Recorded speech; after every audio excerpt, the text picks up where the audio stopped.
देख करके मन में कभी कभी लगता है कि हम लोग कितने सौभाग्यशाली हैं जो गुरुदेव के साथ जुड़ पाने का, इस देवी व्यवस्था के साथ जुड़ पाने का सौभाग्य हम लोगों को मिला।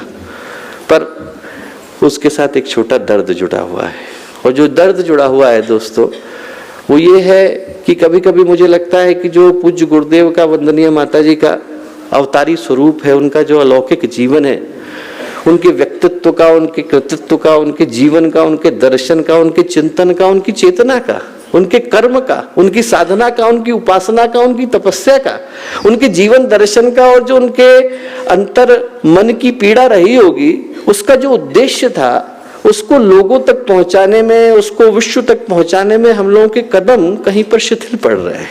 करने को बहुत सारा है, हर व्यक्ति के पास हम लोगों को जाने की आवश्यकता है, हर घर तक हम लोगों को पहुंचने की आवश्यकता है, पर कभी कभी ऐसा लगता है कि ऊर्जा बिखर जाती है और उन चीजों की ओर लग जाती है जहां पर हमारे मन को, हमारे जीवन के उद्देश्य को लगने की आवश्यकता नहीं। केंद्र बन गए तो ठीक, उनकी व्यवस्थाएं बन गई तो ठीक, उनकी समितियां बन गई तो ठीक, उनके ट्रस्ट बन गए तो ठीक, न बने होते तो भी कोई बात नहीं थी। पर हम लोगों के जीवन का जो उद्देश्य है वो उद्देश्य है कि गुरुदेव जिस पीड़ा को हमें दे करके गए, उस पीड़ा को हम लोग लोगों तक पहुंचा पा रहे हैं कि नहीं।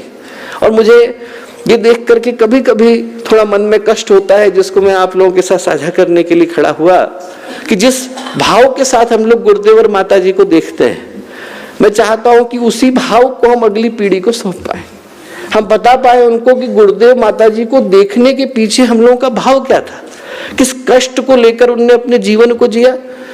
मुझे देख करके कभी कभी कष्ट होता है जब मुझे लगता है कि कुछ लोगों के लिए गुरुदेव मात्र गायत्री परिवार के संस्थापक बनकर के रह गए।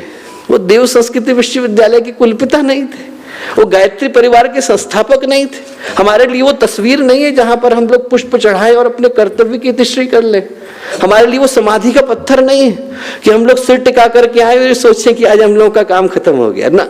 हमारे लिए तो धड़कन है वो, हमारा जीवन गुरुदेव है, इसके अलावा तो और कुछ हमने सोचा ही नहीं।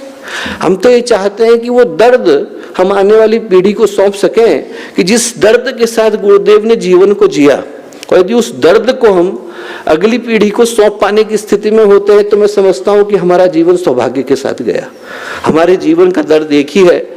जब मेरे को ये देख करके कभी कभी मन में कष्ट होता है कि हम लोगों को शायद बताने से चूक जाते हैं कि गुरुदेव के जीवन का मूल उद्देश्य क्या था। हमारे लिए वो पीएचडी का रिसर्च टॉपिक नहीं है, हमारे लिए वो ये नहीं है कि गुरुदेव ने क्या स्थापित किया, क्या किया। हमारे लिए तो धड़कन है वो हमारी।